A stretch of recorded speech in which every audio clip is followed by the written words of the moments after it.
quieren aprender a vivir por la fe? ¿Y cuántos ya viven por la fe? Amén, ¿verdad? Pues no es fácil vivir por fe. Y vivir por la fe que Dios nos da a través de su palabra, porque la palabra no es solamente palabra, la palabra es el alimento de nuestro espíritu que produce fe. La fe viene por el oído. Amén. Hoy estamos lamentablemente viviendo un tiempo de una gran apatía espiritual en las iglesias.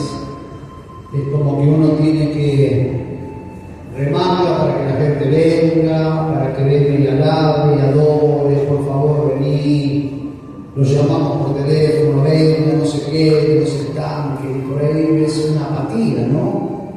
Hay una apatía espiritual muy grande, y bueno, una apatía a veces que viene, creemos que es justificada, porque uno está pasando por pruebas, una apatía justificada porque el enemigo se levantó en un área o en otra área, pero la apatía nunca tiene una justificación. ¿Están escuchando? Porque no nos tenemos que olvidar de dónde nos sacó el Señor. No te olvides la obra que Dios hizo en tu vida. Porque el gran problema que tuvo el pueblo de Israel fue que siempre se olvidaba. Se olvidaba de dónde Dios lo había sacado, se olvidaba de la palabra, se olvidaba de las promesas. Dios había hecho una obra tremenda en ellos. Fueron liberados de tierra de Egipto, pero después en medio del proceso, en medio de la prueba, se olvidaron de Dios. Porque a veces uno, cuando habla de procesos, de trato, es como que parece que es fácil, pero hay que pasarlos. No es fácil. No es fácil que Dios te procese. No es fácil ir a la casa del alfarero. ¿Cuántos fueron a la casa del alfarero una vez? Yo tengo uno acá que fue. Decía que está a tu lado, tenemos que ir al verdadero alfarero. Cuando uno va a la casa del alfarero, vas a ese lugar donde sabes que Dios te va a cambiar, te va a transformar, pero de verdad. Ya no vas a ser más la misma persona. Ahora, todo este deseo empieza desde la intención de querer ser otra persona. ¿Cuántos quieren ser otra persona? ¿Quieres ser el mismo? ¿No te cansaste de ser la misma persona? Yo me acuerdo cuando me entregué a Cristo, para mí hablar de Omar era mala palabra, porque ya de chico ya estaba estigmatizado. Venía mi familia y decía, ¿quién hizo esto? Seguro que fue Omar, la oveja negra. Cuando se enteraron ahí los vecinos que Alicia, mi esposa, ¿con quién está saliendo? Uy, con Omar.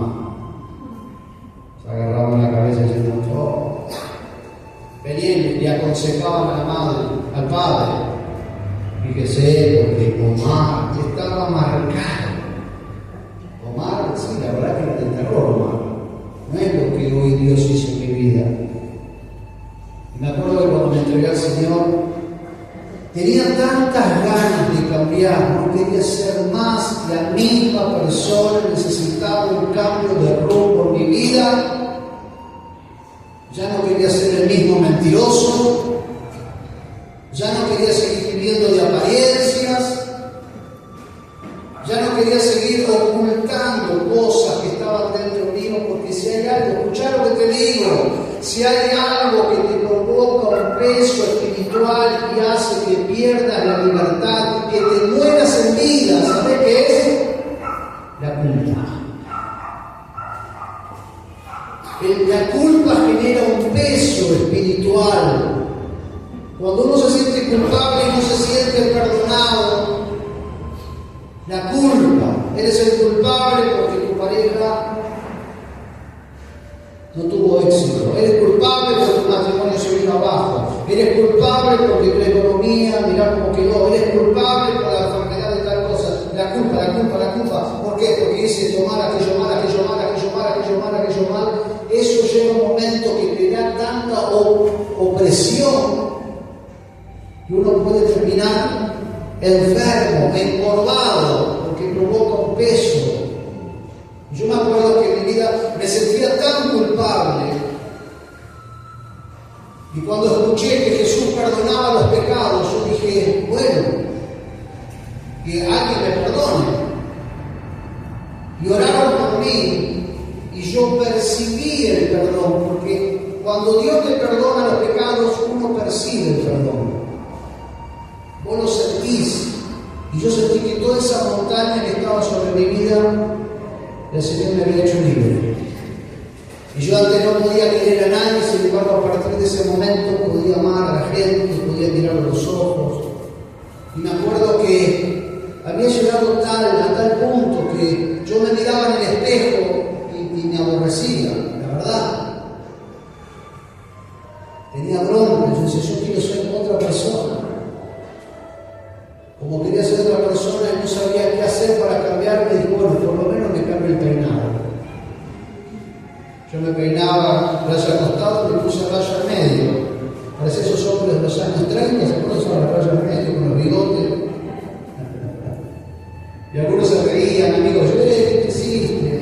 No me importa. Yo necesitaba cambiar. Llega un momento, amados, yo no sé cómo llegaste en esta noche, pero llega un momento que uno necesita cambiar. Que si caminaste un camino y sabés que en ese camino tuviste pérdidas y las cosas estuvieron mal y te cargaste del peso del pecado y llegaste un momento a sentir el deseo hasta de querer quitarte la vida y ocultaste cosas y guardaste cosas, llega un momento que tienes que buscar un cambio en tu vida. Por eso hoy quiero hablarte de esta palabra, donde Pablo, el apóstol Pablo, en 2 de Corintios 4:7, el apóstol Pablo fue una persona que creía, que conocía a Dios. Él servía a Jehová, fariseo de fariseos. Era un teólogo de las Escrituras, una persona muy preparada, conocía muy bien el Torá, pero no lo conocía a Dios. Tú puedes conocer mucho la Biblia, pero no conocer a Dios. Pero ¿cómo puede ser? Sí, porque no se trata de conocer, sino que se trata de intimidad y se trata de fe. Se trata de creer lo que yo leo. Si tú lees la Biblia y así como entra te va porque no interpretaste, no escuchaste, no entiendes y a veces hay una lucha espiritual en la mente de las personas donde el enemigo no quiere que tú escuches la palabra y te distraes y estás en otra y hay una batalla espiritual terrible, yo lo sé, para que no estés conectado con la palabra. Pero el apóstol Pablo era una persona que no conocía a Dios y predicaba y hablaba de Dios hasta que tuvo un encuentro sobrenatural con Dios. Porque él tenía cartas para meter preso a todos aquellos que predicaban el Evangelio. Y dice que llegó un momento que él iba camino hacia Damasco y se le aparece Dios Jesús y le dice, Saulo, Saulo, ¿por qué me persigues? Cae a tierra. Supuestamente iba a caballo, los fariseos utilizaban mucho el caballo en aquel tiempo. Y ahí empieza el encuentro personal. Pablo tuvo un encuentro personal con Dios. Él estaba ordenado en su vida, tiene una manera de vivir y se encuentra con el verdadero Dios, con este Dios sobrenatural, con este Dios grande, con este Dios maravilloso. Amén. Y se encuentra con Dios y empieza a profundizar quién es Dios. Dios lo mete en un ayuno, estuvo ciego, por espacio de 3 días estuvo muy triste, muy quebrantado. Después vino Ananías, le explicó el ministerio que él iba a tener, y ahí empieza la vida de Pablo.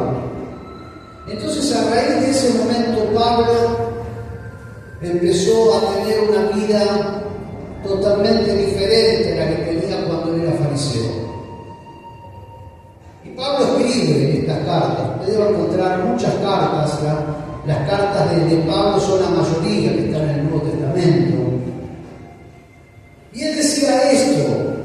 Segunda de Corintios 4:7 decía, pero tenemos este tesoro en vaso de barro, para que la excelencia del poder sea de Dios y no de nosotros, que estamos atribulados en todo, mas no angustiados, en apuros, mas no desesperados, perseguidos, mas no desamparados, derribados, pero no destruidos, llevando en el cuerpo siempre por todas partes la muerte de Jesús, para que también la vida de Jesús se manifieste en nuestros cuerpos.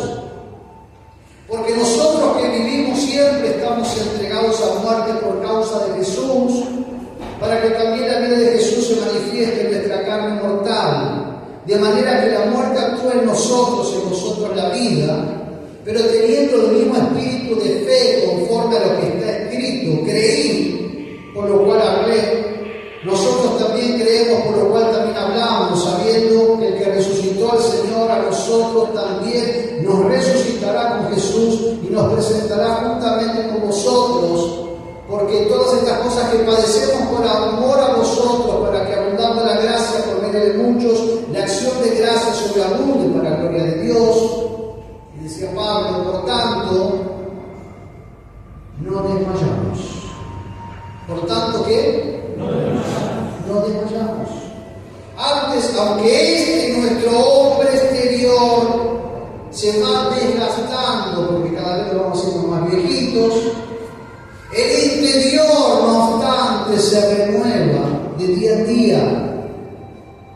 Porque esta leve tribulación momentánea, Dios te dice, esa prueba momentánea que vos estás pasando, esta leve tribulación, que te sentís que no das más, produce en nosotros un cada vez más excelente y eterno peso de gloria, no mirando nosotros las cosas que se ven, sino las que no se ven, pues las cosas que se ven son temporales, pero las que no se ven son eternas. Pablo decía, pero tenemos este tesoro en vasos de barro, para que la excelencia del poder sea de Dios y no de nosotros. Pablo entendía qué poder tenía él dentro. Decía que está a tu lado, no tenés poder dentro tuyo, pero no sos vos el poder. Vos tenés el poder, pero no sos el poder. En otra versión dice, pero este precioso tesoro lo guardamos en una vasija de barro. Es así para que sea obvio que este glorioso poder viene de Dios y no de nosotros. O sea, Pablo daba a entender claramente que ese poder que hemos recibido, ese tesoro, no somos nosotros. Él entendía bien, sino que era Dios. Pablo encontró un poder que él no lo entendía. Por eso el Evangelio, escucha lo que te digo, el Evangelio no se trata de palabritas. Acá vos no venís a la iglesia para que venga un hombre a querer convencerte. Yo no te voy a convencer. Es tu fe la que te va a convencer. Es tu relación con Dios la que te va a cambiar, la que te va a transformar. Es lo que tú desarrolles mientras estás sentado en esa silla. ¿Qué piensas en esta noche? ¿Que Boca le ganó a River? ¿Qué piensas que mañana te tienes que levantar a las 8 de la mañana? ¿Que dentro de un rato qué vas a comer? ¿O dentro tuyo estás pensando, yo me voy a levantar en fe porque Dios tiene una palabra para mí en esta noche? Lo que tú proceses a través de la fe es lo que te va a bendecir o te va a dejar estancado. No es Dios. A ver, todas las cosas no las hace Dios, porque nosotros no somos un robot donde Dios dice, bueno, esto es así cuadrado, lo hago así, punto, ya está. Que los muchachos vivan y nos metieron un chip. No, tenemos un libre albedrío. Tú tienes la libertad de creer o de no creer. Tú tienes la libertad de decirle al Señor, ¿lo acepto o no lo acepto? Tú tienes la libertad de ser una persona apática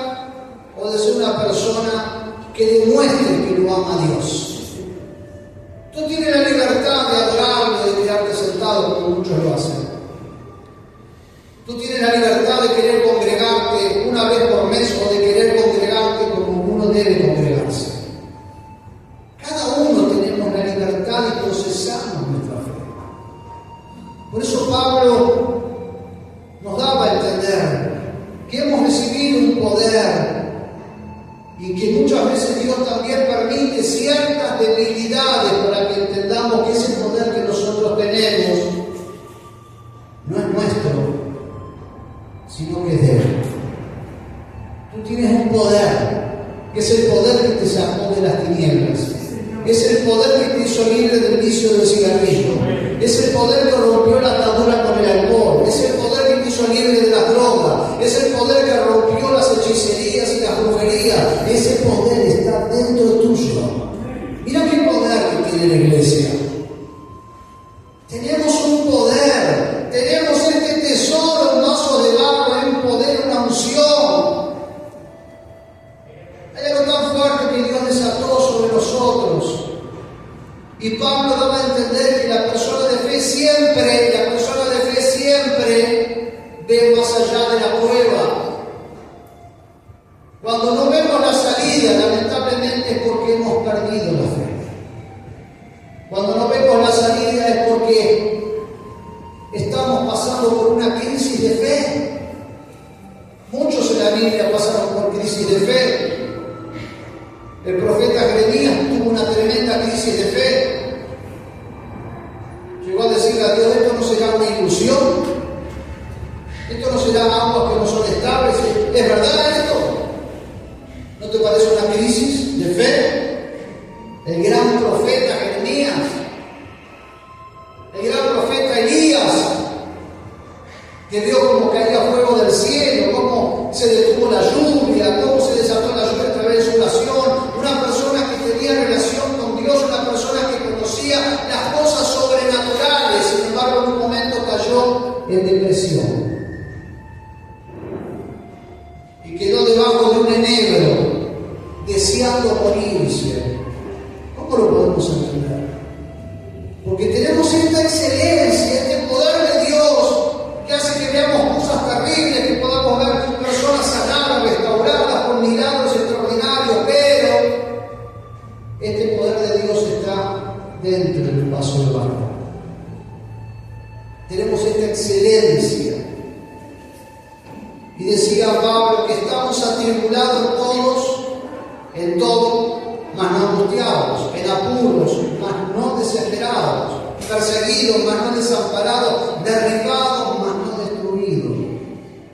Pablo declaraba que él podía estar atribulado. Una persona atribulada es una persona sufrida, es una persona triste.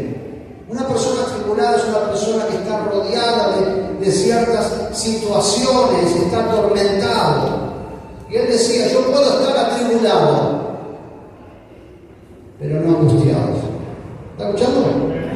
O sea, yo la puedo estar pasando mal. En Cristo podemos pasar por cualquier prueba, pero siempre vamos a tener la salida. En Cristo puedo pasar por los momentos más difíciles. Yo he pasado por momentos tan difíciles desde que me entregué a Cristo, con la enfermedad de mi esposa, problemas con los hijos, en los matrimonios. ¿A quién no ha tenido problemas con los hijos? Orar porque sentía que se me iba a morir, salir corriendo, llevándolo a la clínica, con mi esposa también con una operación de pulmón. Problemas tremendos, he pasado por problemas tremendos, crisis terribles, y muchas veces me he sentido también atribulado, pero no angustiado, porque siempre uno tiene la esperanza de saber de que Dios está en el asunto, que Dios está en control, que podemos pasar por una prueba y sí, la prueba se puede extender como pasó con el pueblo de Israel. 40 años podemos estar en el desierto, hasta que entendemos, hasta que comprendemos, hasta que volvemos a conectarnos con Dios. Conectarte con Dios te va a hacer todo más fácil. ¿Está escuchando? Conectarse con Dios te hace todo mucho más fácil. Cuando te conectas con Dios, rápidamente encuentras la salida. Él decía: en apuros. A veces hay situaciones que nos desesperan y estamos apurados, decimos: ¿cómo? Esto lo tengo que resolver rápido. ¿Cuántas veces estuviste en apuro? Que si esto ya, y encontramos que no hay solución. A veces, cuando no tenemos fe, estamos en apuros, pero estamos desesperados. Y es donde el enemigo muchas veces quiere llevarnos a la desesperación. Los peores errores, ¿sabes cuándo los cometemos? Cuando estamos desesperados. Yo he conocido cristianos que desesperados tenían al hijo que estaba mal, como le salió una culebrilla, y el pastor no hacía nada, y desesperados se fueron al curatero. Cuidado con la desesperación. Cuidado con recurrir a otras cosas y no a Dios. Cuidado que cuando estamos en apuros y estamos desesperados, es un problema que tenemos que resolver. La persona de fe no se deja dominar por ninguna situación difícil. La persona de fe no se deja dominar. No perdemos nuestro lugar. La persona de fe no pierde su lugar. La persona de fe no pierde su posición. La persona de fe no es la que habla en lengua. Tú puedes hablar en lengua y no tener fe. La persona de fe no es una persona sensual que se pone a danzar. Tú puedes danzar, hablar en lengua y en el momento menos pensado terminas haciendo una locura porque te dejas llevar por la desesperación. La persona de fe tiene dominio propio y sabe manejar y resolver el problema. Y Pablo decía, perseguido, puedo estar perseguido. ¿Cuántos se sienten en medio de una persecución? ¿Qué es lo que es persecución? Desde el momento que te dispusiste a servir a Dios, desde el momento que te dispusiste a seguir a Cristo, vas a tener persecución. A veces las persecuciones se levantan en la familia, a veces te levantan en tu propia familia, donde nunca tuviste antes problemas y empiezan a aparecer problemas. Persecución en tu trabajo, que te hacen bullying, que te desprecian, que te tratan mal porque saben que sos cristiano y que vos no te enganchás y seguís las cosas de ellos. Yo en policía tuve muchísima persecución, pero gloria a Dios, porque no me dejé presionar por las persecuciones. Los que hoy se reían, a los 2 o 3 meses terminaban llorando conmigo en la oficina pidiendo oración. ¿Cuántas cosas hemos visto perseguidos, decía Pablo, mas no desamparados? Claro que vamos a tener persecución. El enemigo va a hacer lo imposible para que abortes el propósito que Dios tiene en tu vida. El enemigo te va a querer desinflar, va a querer apagar tu fe. El enemigo va a sacarte la mirada, te va a bajar la cabeza. No lo mires al Señor, mira abajo. Mira todo lo malo, como es tu esposa, mira cómo es tu esposo, mira cómo son tus hijos, mira para abajo. Mira cómo está el mundo, se está viniendo abajo, todo está mal. El enemigo quiere desconectar nuestra visión de fe y que empecemos a mirar que todo se está viniendo abajo. Entonces nos sentimos en medio de una persecución, pero humanamente nos sentimos también desamparados. Nos sentimos solos. Creemos que Dios nos abandonó y nos olvidamos lo que dice la palabra de Dios. En Juan 14, 18, Jesús dijo, no dejaré huérfanos, vendré a vosotros. No estás solo. No estás sola en medio de ese problema que estás pasando.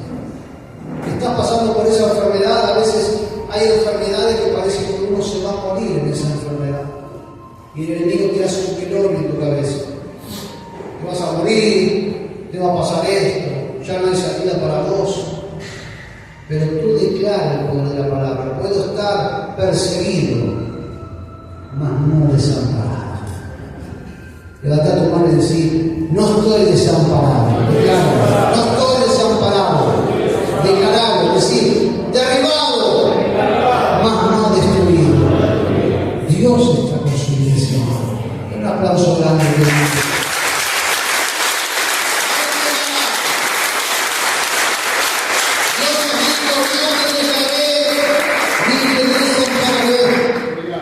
Dios no nos deja, Dios no nos abandona. Pudo haberte abandonado ese novio, esa novia, Pero Dios cuando hace un pacto, Él es fiel al pacto. Y Él dijo, no te dejaré. Y cuando hiciste un pacto con Dios, una vez un pastor dijo, hacer un pacto con Dios es peor que haber entrado a la mafia. Porque Dios no te va a dejar nunca más. Y donde vayas te va a perseguir. Y cuando no quieras venir, te va a perseguir igual. Y va a buscarte la vuelta, y te va a hablar por uno, y te va a hablar por otro. Te van a aparecer hermanos que te van a cargociar hasta que vengas, hasta que te congregues. No te dejaré ni te desampararé. Derribados, mas no destruidos. La persona de fe puede sentirse muchas veces derribada. Que tengamos fe no significa que no nos sintamos solos, no nos sintamos decepcionados, traicionados, con mucho dolor interno. Eso no significa que no tengamos fe, podemos pasar. Y duelen las decepciones. ¿A cuánto le ha dolido las decepciones? De aquella persona que confiaste tanto y después te ignoró, que vos fuiste amigo, diste toda tu vida, lo ayudaste y después te cortó, te decepcionó, te traicionó. Eso es un dolor tan grande que a veces uno se siente que está derribado, se siente que no tiene fuerzas. Cuando hay un engaño, cuando hay infidelidad en el matrimonio, eso es terrible. Pero podemos pasar lo peor, podemos estar derribados, claro que sí. Pero desde ahí Dios nos vuelve a levantar, derribados, mas no destruidos. Por eso el título de esta palabra es Viviendo por la Fe. Y quiero decirte algo, todos los ataques que recibimos espirituales van en contra de nuestra fe. El enemigo quiere sacarte la fe. ¿Sabes para qué? Para que entres en duda y para que empieces a retroceder. Para que digas, no, esto lo dejo para más adelante, doy la prioridad a mi trabajo y a la iglesia no. Doy la prioridad a mi familia y a la iglesia no. Mirá en Hebreos 10:37 lo que dice. Yo no tengo la versión Nueva Biblia Viva. Hebreos 10:37 dice, pues en poco tiempo el que tiene que venir vendrá y no tardará. Ni justo se refiere a los hijos de Dios, ni justo vivirá por la fe. Pero si se vuelve atrás, no estaré contento con él.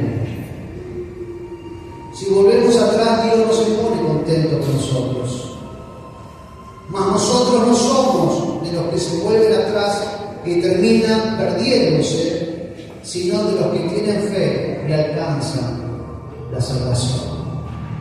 Esos somos nosotros.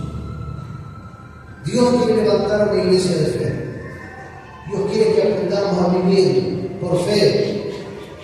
Hoy vemos una iglesia, y no hablo de esta iglesia, toda la iglesia, que muchas veces comienzan con todo el Señor, pero el mundo les apaga la fe. Ves tantos hermanos que empiezan alabando, que quieren servir a Dios, que quieren hacer esto, lo otro, y ahí el enemigo empieza a trabajar para apagarle la fe y terminan retrocediendo, terminan mezclándose con cosas del mundo, con cosas pasajeras. Segunda de Corintios 4:16 dice la versión Nueva Traducción Viviente: por esto que nunca nos damos por vencidos, porque aunque nuestro cuerpo está muriéndose, nuestro espíritu va renovándose cada día, pues nuestras dificultades actuales son pequeñas y no durarán mucho tiempo. Y quiero decirte esto, ya con esto termino. No sé la dificultad que vos estás pasando, pero la dificultad va a ser tan grande si para vos es grande. Hoy el Señor nos dice en su palabra que tu dificultad es pequeña, que tu prueba es pequeña. No, pero ¿por qué? No están en mi lugar, lo dice la palabra. Pues nuestras dificultades actuales son pequeñas y no durarán mucho tiempo. La persona de fe tiene una conexión espiritual con Dios.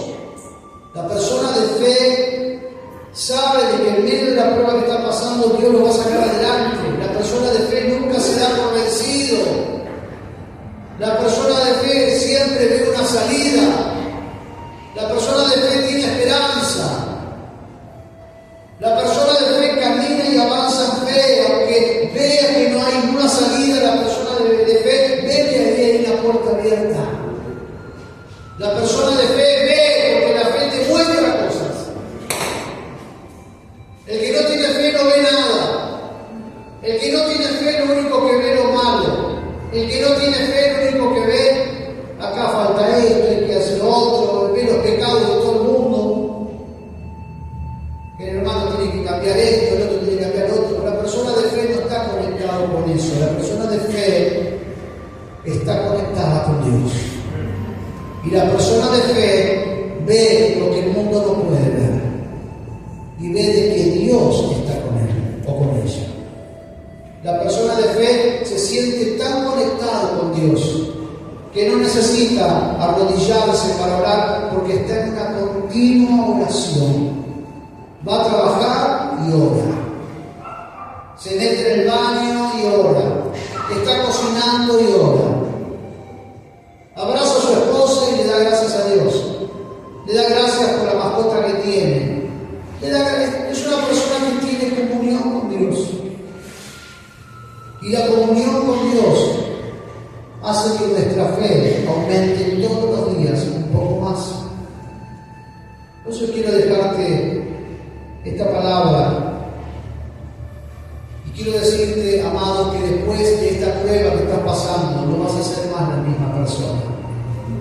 Después de esa prueba, de esos engaños que padeciste, de esas tribulaciones, todo lo que viviste, que capaz que pensás, ¿por qué Dios permitió que yo haya pasado todo lo que pasé? Yo antes me preguntaba eso.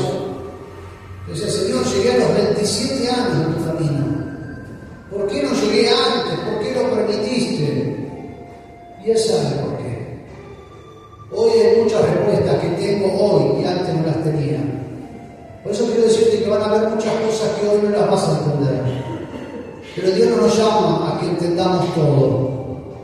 Dios nos llama a que aprendamos a obedecer, que aprendamos a conocerlo, a creer en Él y a esperar en Él. Porque la palabra de Dios es ciegamente, si Él lo dijo, Él lo hará. Y si Él prometió que te iba a levantar, Él te va a levantar.